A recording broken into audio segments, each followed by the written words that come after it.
Hi guys, welcome back to the channel. If you're new here, hi, my name is Hilma, and if you're a returning subscriber, thank you so much for coming back. Yeah, that radio, I need to switch it off or maybe reduce the volume. As you can see, I am home. I am at the village. I am in my mother's house, child. So right now, I'm about to start preparing dinner. But before I prepare dinner, I want to make Oshikwiila. Oshikwiila is like traditional bread, I guess, because I don't know the English name. So I'll start with that, and then I'll continue the process of preparing dinner. I'll take you guys along. I hope you do enjoy the video. Please remember to give it a thumbs up, subscribe if you haven't already subscribed, and do not forget to turn on your post notifications so that you'll be notified every time I post a new video. So yes, without wasting time, we're just going to start with the whole process of making Oshikwiila. Yes. So with the Oshikwiila, you need flour, and this flour is pure mahangu flour, which is millet, pure millet. So I have already put in the millet, the sugar, and then the salt. So I'm just going to mix that, and then I need to put water and mix it. I have my water. This is my water.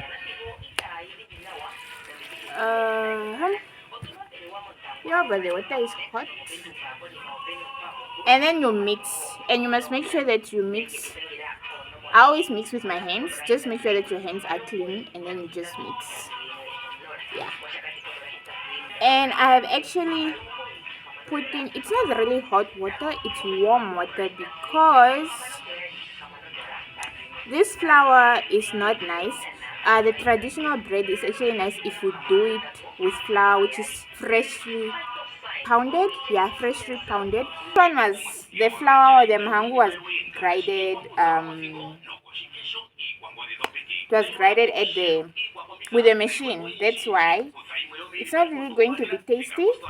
If it could have been tasty if I had used like freshly pounded mahangu, but I know, but I got time for that. I'm too lazy for that whole process. But maybe I'll show you another day. Content, you know. The water is a bit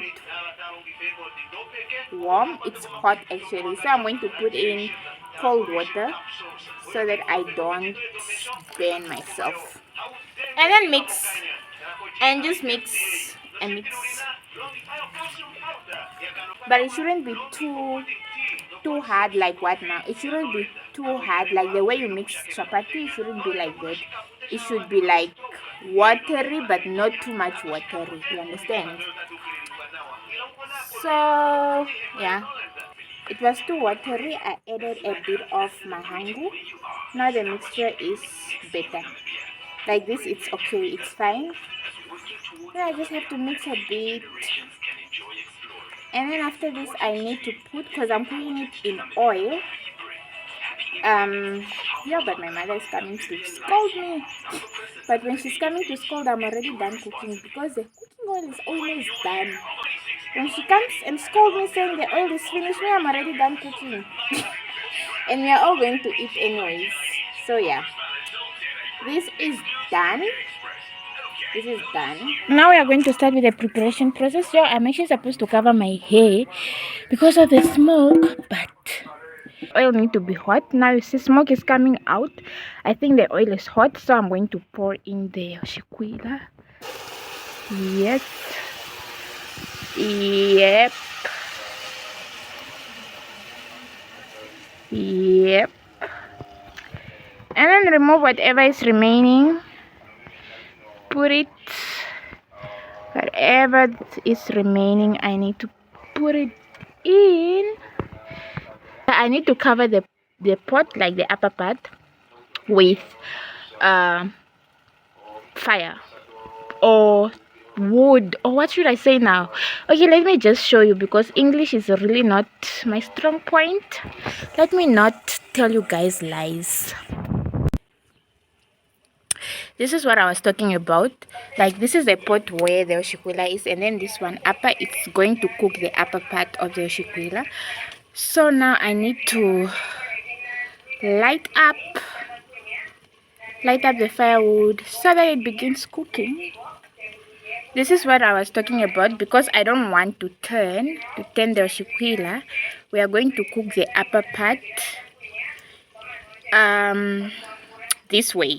Yeah, I put firewood in here, so it's going to cook the upper part. You see, all set. The fire is doing the things that need to be done, and then this part you don't need to like put firewood anymore. I believe the under part is already cooked, so now I'm just going to wait for the woods to like finish doing the job, and then I remove. Now see if it's ready. I was trying to set up this tripod, but it's misbehaving. So now, while we are waiting for the Oshikwiila to finish cooking, I'm going to show you guys, like, we have a variety of fruits in our house. So the first thing that I'm going to start with, I forgot the name, but I'll come ask my brother when he comes back. I know these are not blueberries. They have another name, but I forgot the name.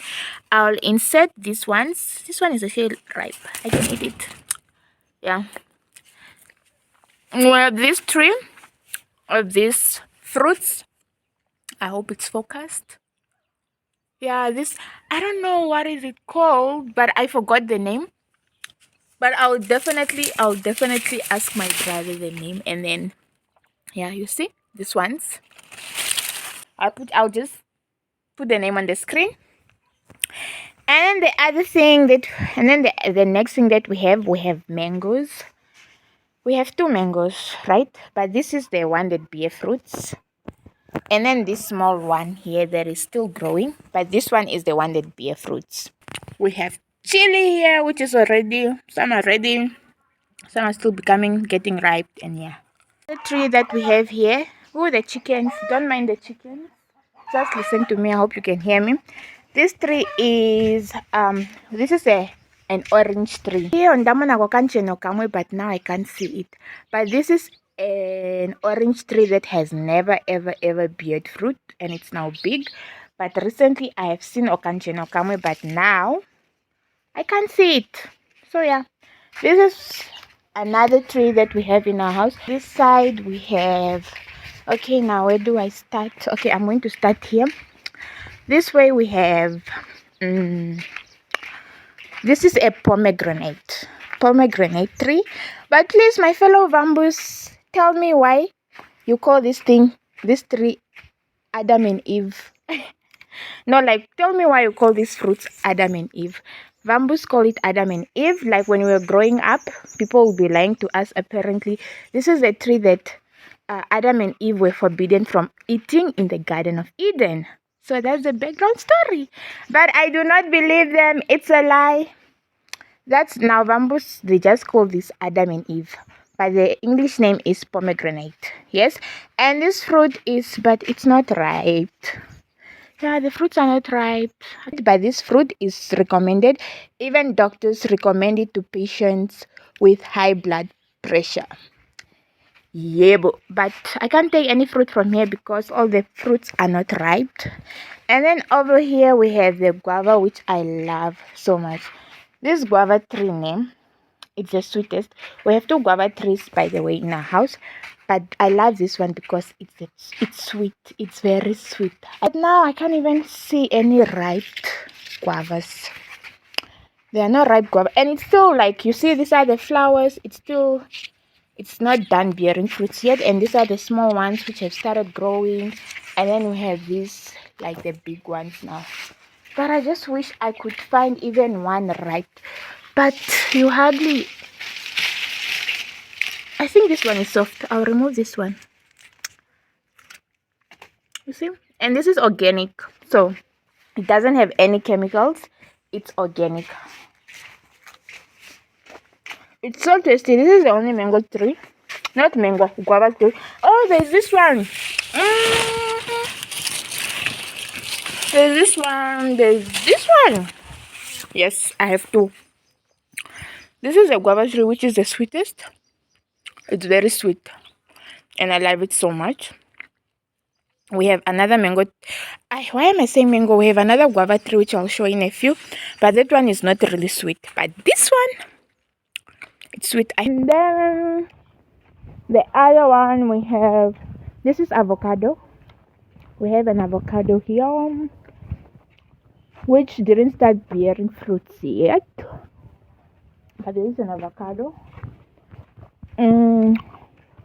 This is the guava which I was talking about. It's so huge. It has been here for such a long time. I don't know how to show it, but yeah, there it is. This guava tree is so sweet. It's not sweet. Ooh, what am I saying? This guava tree is not sweet at all. I don't even like eating guavas from here. Like you see, we only give these guavas if someone comes and say they want mango.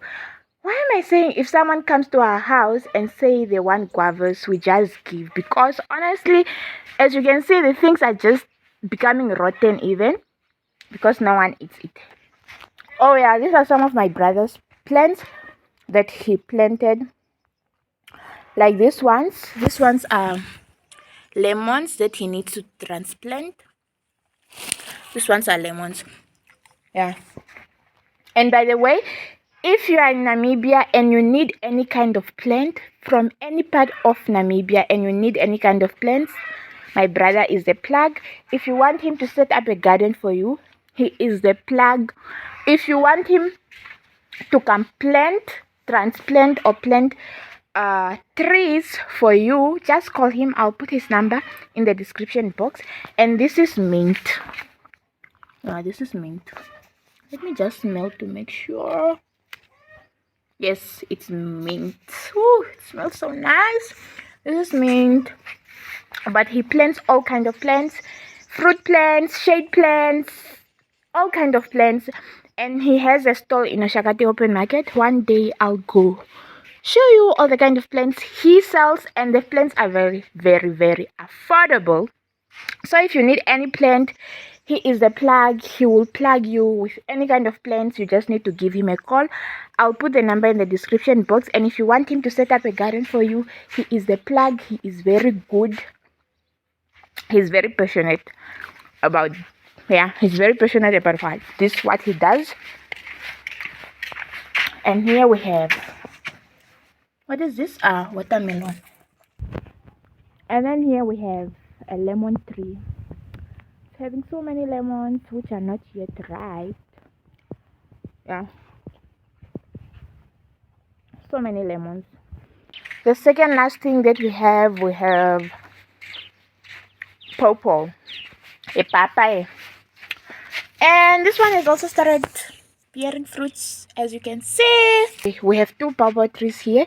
This is a male pawpaw tree. If you see a pawpaw tree with this is a male pawpaw tree. And then the one with fruits, this is a female pawpaw tree. So there was another one on the other side of the house, but then the wind apparently, like these pawpaw branches are very fragile. They are very soft. Like if the wind comes, they just get blown away and it gets, you take up one, your English, it gets destroyed. So now we have this one, and I think we'll eat this one in June, July. Yes. And then over here we have, your English will not embarrass me today. This is, what is this? I know it in Oshiwambo, Omakapa. Sweet potatoes. I think so. Yeah, I think it's sweet potatoes. We have sweet potatoes. Yeah, we have sweet potatoes. That's round about it, fruit-wise. Oh, and also we have a neem tree, but neem tree is just like a shade tree. But we used to have 9 mangoes in this house, 9 mango trees, and they all used to bear fruits, and they all died at the same time.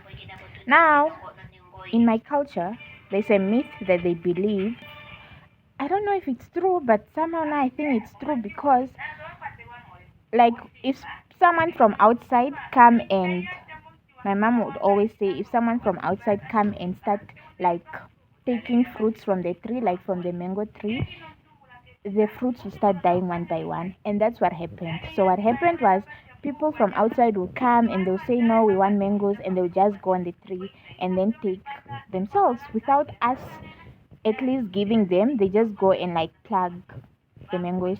So now all the mango trees died, like all of them, 9 of them. That's why we got this, like my mom planted. This is actually hers. She planted it herself. But all the other trees that I have shown you, all the other fruit trees were planted here, Oshiwambo. They were planted. Oof, they were planted by my brother. Okay, now let's go check up on my Oshikwiila. But yeah, if you're a Vambo, do you also believe, or if you have had, but if you also have, but if you are a Vambo, have you also heard that myth, or in general, have you heard that if people start plucking fruits from the trees when they come to your house, will the tree start dying? Because now what I see is people also just come and they pluck these guavas. We don't even give them, they just come and start like plucking guavas from the tree. And for me, I don't know if it's true, but this one has been here for years. It's not dying, it hasn't died yet, but yeah, is it true or is it just a myth? Okay, so now let's go. Oh, the sun. Let's go and check up on my Oshikwiila and see if it's ready. I think it's ready. It's ready. It looks ready. It looks ready. I have already removed like the top. I think it's ready, but I think it's burnt. And but I think it's ready. Yeah, we'll find out. We'll find out in a few. How it turned out. I think it turned out perfect. Yes, so we'll be eating this tomorrow with tea. That's what we'll use to eat. And this is what I used to take in my lunchbox. Like every time I'll go to school, my mom would make me this Oshikwiila, and I'll go with it to school. But I don't even know how she used to make it like remain fresh the whole week, because she used to make for me Oshikwiila twice a week. I'll go with it the whole week. Yeah. It's very tasty. But this is what we'll use to drink tea tomorrow. I'll show you how. But I think it's cooked. It's actually cooked. Yeah, it's cooked. Combination deadly. Okay, which one will I take? This is green tea, guys. It's green tea. It's what we drink in this house because it's readily available. We don't buy tea because we already have like a tea plant. It's green tea and it's very tasty. It tastes nice. Owala chinano cherry. Kusapa chuma.